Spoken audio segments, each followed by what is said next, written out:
Convivialism is a public political philosophy as well as an intellectual, an international intellectual and social movement, which thrives for just a peaceful and a more sustainable coexistence of people with each other and of people and nature.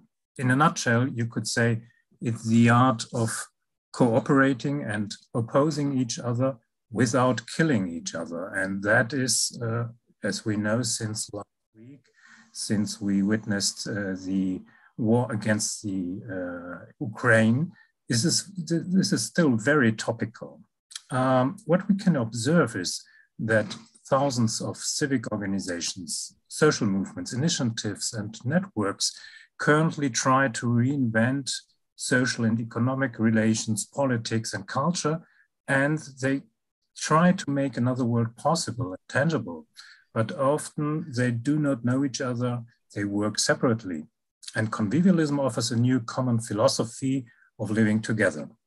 Thus, we urgently need, we think, to develop a theoretical and practical new social, moral, and political philosophy.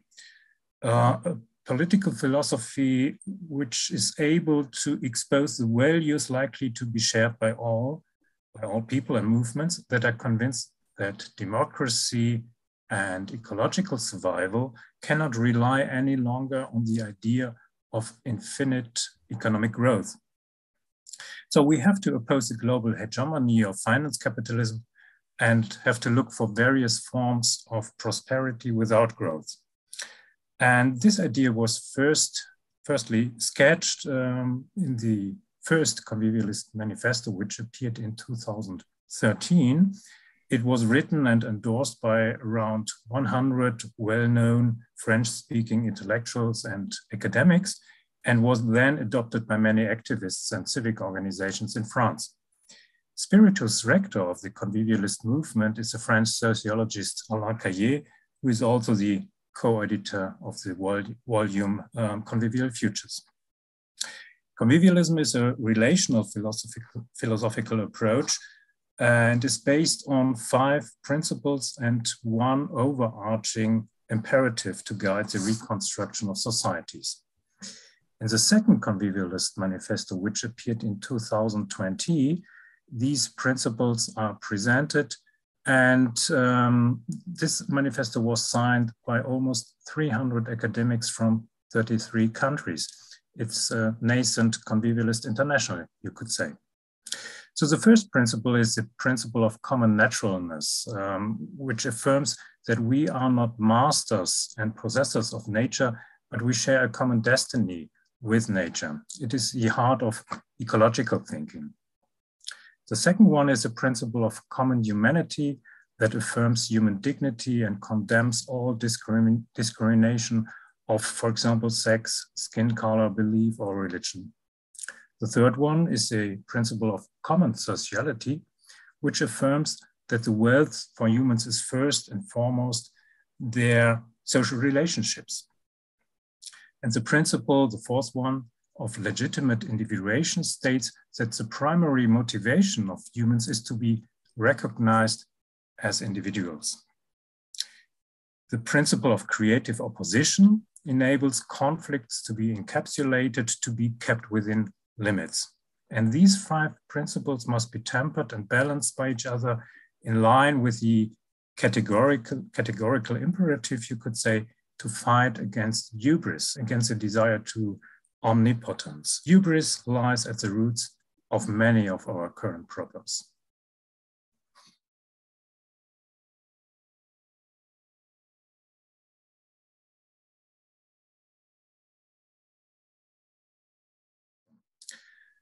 Announcing a world which is more convivial for tomorrow may both seem excessively timid and desperately ambitious.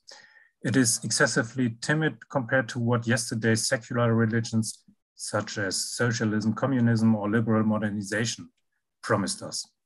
All of them held out the prospect of a better and a bright tomorrow. These great hopes have been fading away over the last decades, and we no longer look to the future full of hope. To the contrary, the horizon of future has closed. Claiming that tomorrow's world could be more convivial, less violent, less unjust, more secure, or more symbiotic or ecological seems almost foolish. Nevertheless, our only chance of escaping a dreadful fate is to create a more positive future, a future which is post-neoliberal and a post-growth society as soon as possible. It is obvious that a convivial society has no chance of being born if a global shift in public opinion in all countries is not triggered, sort of a great transformation in terms of values. But how can one hope, even for a second, that the power of Putin, Xi Jinping, Bolsonaro, Sisi, Modi, Trump, Wall Street, and fossil industry decreases? This is a huge problem, but our time is also one of continuous acceleration. Ideas circulate and passions are unleashed at a speed unimaginable only a few years ago. Often for the worse, but why shouldn't it be for the better? The most urgent thing now is to show as many people as possible what they would gain from a shift to a post-neoliberal or a post-growth convivialist future. It would be a world in which, at least in the richest countries, living better means less material wealth, with less money for the wealthy or upper middle classes, and which stops exploiting humans and non-human beings.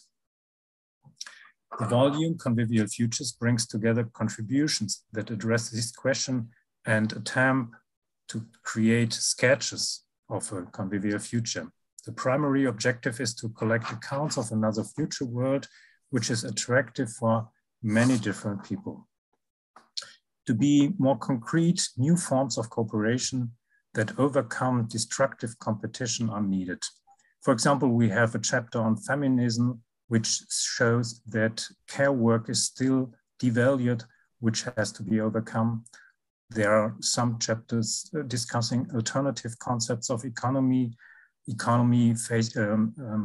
heading for the common good, or the idea of a convivialist enterprise, which is not only profit-oriented. Some articles in the volume addressing the post-growth society from a macroeconomic standpoint. The relationship towards or with nature is addressed. Nature should not only be seen as a resource of human disposal. Agriculture is a huge problem, which is discussed in one chapter. And last but not least, there are also some articles, chapters in the book, which address the concept of the pluriverse, which is located in a post-development discourse.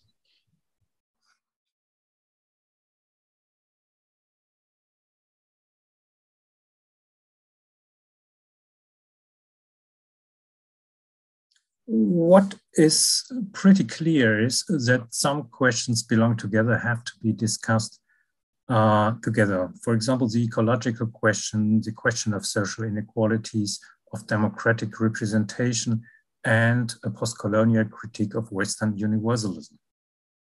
From this, 4 minimum general policy orientations can be derived. So the first one would be that a convivialist policy aims for a 000 objective for the next years. The zero net emissions of greenhouse gases, zero consumption of fossil fuels, and zero highly toxic and high waste risk. The second point is related to the reduction of social inequalities. That should be a major goal. This implies the introduction of an unconditional minimum income, for example, and of a maximum income and a maximum wealth level, however high that may be. The third point would be that we need to give more life to, or new life to, the democratic ideal, systematically articulated by parliamentary representative democracy and direct and participatory democracy, for example, via citizens' conferences or referendums. The fourth point is that we have to promote a plural universalism, or to put it differently, a pluriversalism that allows different cultures, religions, or philosophy to dialogue by opposing without murdering each other. It's a post-colonial principle, you could say. Thus, overcoming a model of development that rests upon exploiting people and nature, producing social inequalities, reproduces post-colonial inequalities, and which is based on acceleration and growth and is rooted in hubris. That is the aim of convivialism, and overcoming this kind of Western hubris, the idea of mastering the world, this concept of self-conceit, is at the heart of the Second Convivialist Manifesto and is at the heart of the volume Convivial Futures.